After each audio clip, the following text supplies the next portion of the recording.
Hello everyone, welcome back to my channel. I'm Quinn Buckland, author of books such as The Android Runs the World, Supernatural Pizza, and my latest release, Dead Man Walking.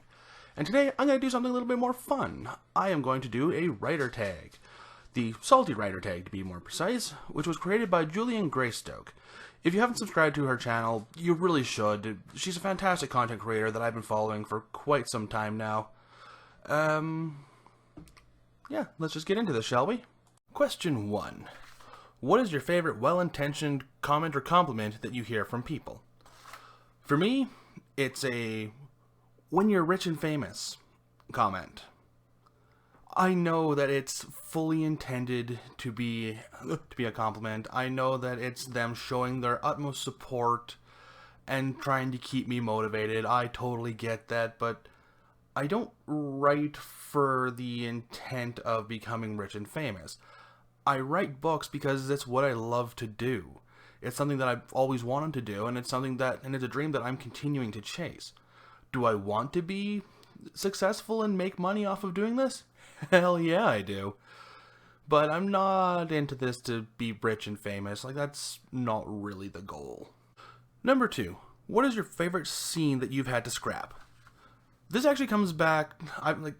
I'm such an underwriter that I typically don't cut scenes.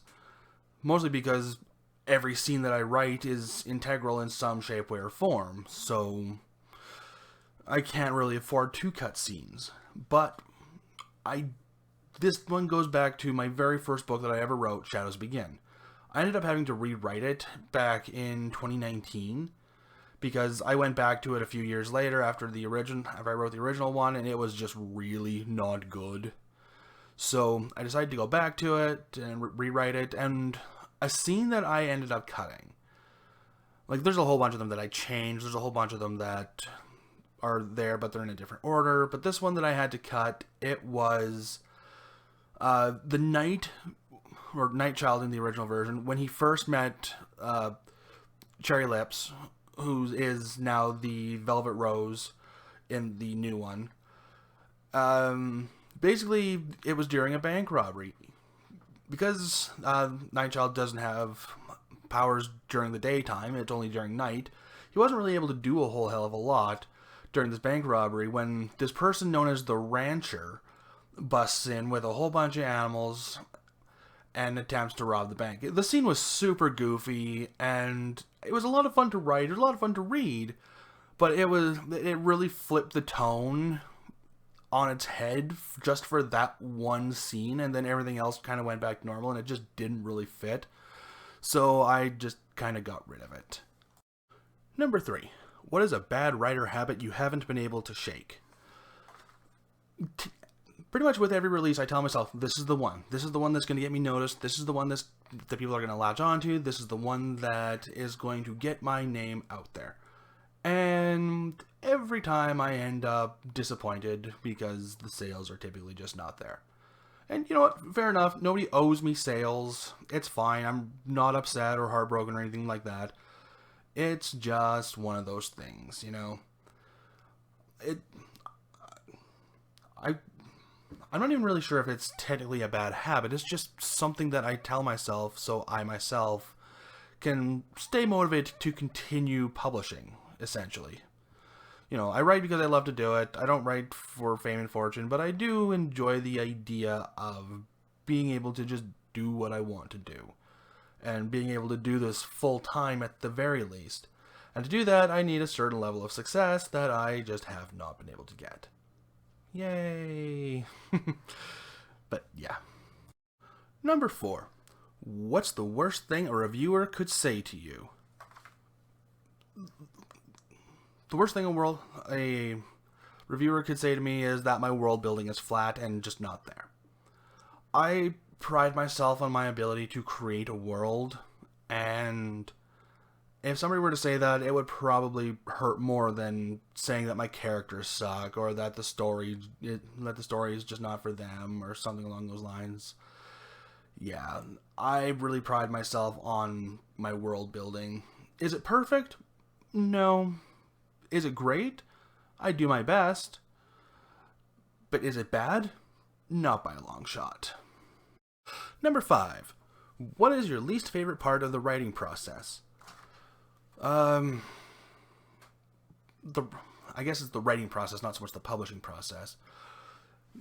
I'll do both. For the writing process, it is most certainly the editing. Editing is awful. I hate it. I would rather just not do it, but it's not going to edit itself, so whatever. In terms of the publishing process, it's the marketing. I'm bad at it. I'm doing my best to try and learn, but it's been slow going. I wish I was better at marketing. Then at the very least, maybe I'd get better sales. But that's a later problem, I suppose. Should be a now problem, but I've got so much on my plate right now. It's got to be a later problem. Number 6. How many rejections have you received? So, fun fact, I tried to... I actually queried Supernatural Pizza before it was published. And I did query The Engine Runs the World for a little bit after it had been self-published. I took it down for a little bit just as a show of, that I'm taking this seriously. But I kind of really wasn't. I just wanted to see if somebody would take it. And I think by the end of it, I probably got 80 rejections on The Engine, which I'm not surprised with. It was previously self-published, and nobody wants something that has been published unless it's shown some good numbers. And I think I maybe got 60 some rejections for Supernatural Pizza. And don't get me wrong, those are actually fairly standard numbers for both of them. And I also don't believe that rejections necessarily mean somebody is a bad writer or that the book in and of itself is bad. It really just means that those particular agents were not looking for this particular style of book at this specific particular time. A lot of it is timing, a lot of it is luck, a lot of it is just being able to catch an agent's eye. Like, there's so many factors that go into whether or not a agent will accept the book or whether or not they'll reject it. There's so many different reasons. It's hard to really be discouraged by the number of rejections. But eventually I did just decide, I'm just going to self-publish. I'm going to self-publish everything. If I get successful and an agent decides, hey, we want to sign you, and then, I don't know, I'll play it by ear from there, but see how it goes. Number 7. What is a scene you hate writing? I don't think there's been a scene that I've hated writing. No, I don't think there has been. There have been scenes that I have been less enthused about writing, because, sometimes you gotta get a little bit more into the nitty-gritty and stuff like that. You can't have all excitement all the time, or, all these different things going on and all at once all the time. You kind of gotta have your slower moments so the audience can so the reader can catch their breath, or can just unwind from a scene for a little bit. Some of the slower scenes maybe I haven't had as much fun with or wasn't quite as enthused, but I don't think I've ever hated writing a scene. I think if I ever hated writing a scene, I probably just wouldn't write the scene. I'd find a way around writing it and just would go from there. Number 8. What is your biggest writing weakness? Put simply, my underwriting. I do not put in a whole lot of detail, and it is something that I'm trying to work on. The issue is, I'm not entirely sure how to make the detail without it sounding forced. It's been a real struggle. It's been something that I have been trying really, really hard to do, but it has not been easy.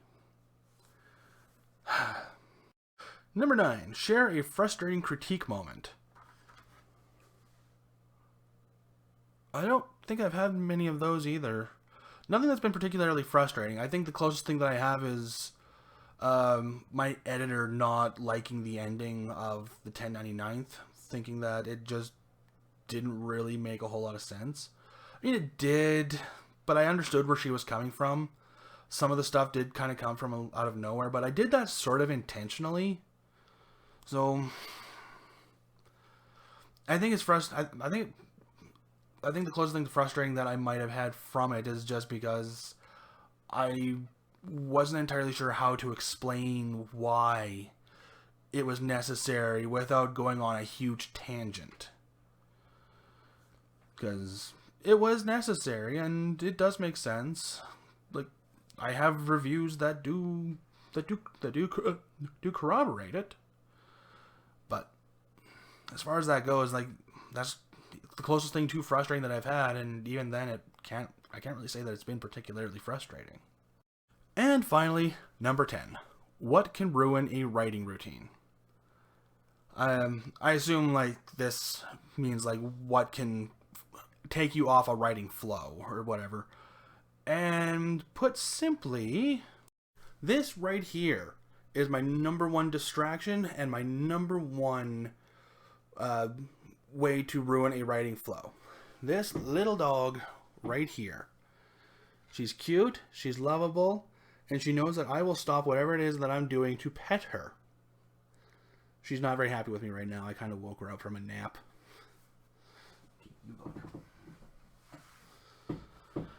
And yeah, that's typically what will knock me off a writing flow. Either that or my mind just starting to wander from what it is and going, hey, what's going on here? Or what's going on over here? Or, you know, usual stuff after that. But for the most part, it's pepper. So, yeah.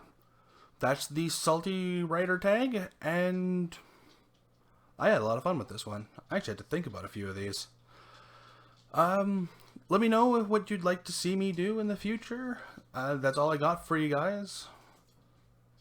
And yeah. Oh, be sure to check out Julian Greystoke's original video. I'll have it posted below. And check out my books. You might like them. I know I do. All right. Have a good one.